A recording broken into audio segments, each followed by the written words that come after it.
I would like to thank Mr. El-Ghasim Wane, Special Representative of the Secretary General and Head of MINUSMA, for his briefing. I also thank Ms. Sadia Toure for her insights. I welcome the presence of His Excellency the Foreign Minister of Mali at today's meeting. His presence is a testimony to the importance Mali attaches to our discussions. The increase in frequency of attacks against UN peacekeepers is of alarming concern. We condole the deaths of Egyptian and Jordanian peacekeepers who lost their lives earlier this month in attacks against MINUSMA. Such attacks deserve this Council's strongest condemnation, and we call for swift action on the part of all stakeholders for expeditious implementation of the provisions of the UN Security Council Resolution 2589 of 2021 to bring the culprits to justice and establish accountability of crimes against UN peacekeepers. The transitional roadmap is a sine qua non for securing peace in Mali.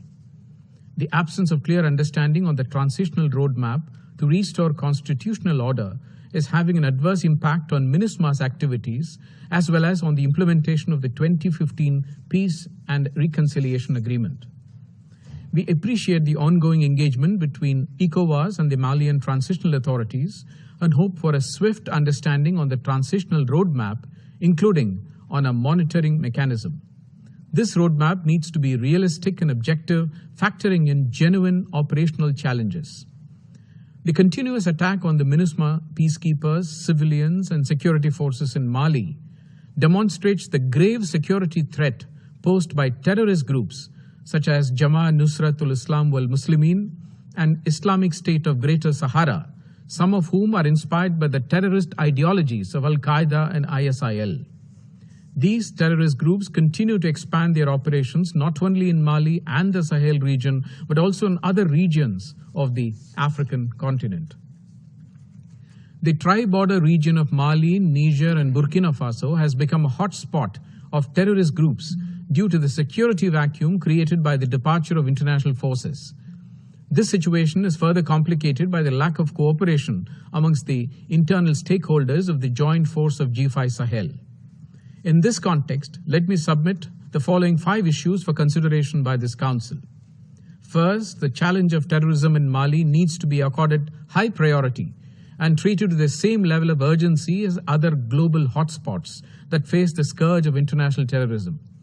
In this regard, it is important that G5 Sahel countries resolve their differences expeditiously to enable the joint force of G5 Sahel to resume its operations. Second, the crisis in Mali has systemic, multidimensional challenges. The long-standing shortcomings in administrative, constitutional, and security setup cannot be addressed in the absence of political stability. We hope the agreement on the transitional roadmap will pave way for effective implementation of the 2015 peace agreement, including administrative and electoral reform, leading to an inclusive election in the agreed timeframe. We need to encourage all Malian and regional stakeholders to take concerted action in this regard. Third, a lasting solution for Malian crisis can be achieved only through a Mali-owned and Mali-led process, which is inclusive and representative. It is our hope that the people of Mali will overcome the political crisis through an inclusive dialogue and democratic process. Fourth, the role of MINUSMA remains critical in helping Mali to achieve stability. The mission continues to operate in an increasingly dangerous, asymmetric threat environment. While we appreciate the efforts taken to address the safety and security issues concerning UN peacekeepers, it is equally important not to burden MINUSMA with direct counter-terrorism-related operations. These counter-terrorism operations need to be undertaken by the national security forces, which command a better understanding of the terrain and local dynamics. In this regard, we note that recent efforts made by the Malian security forces in the past months.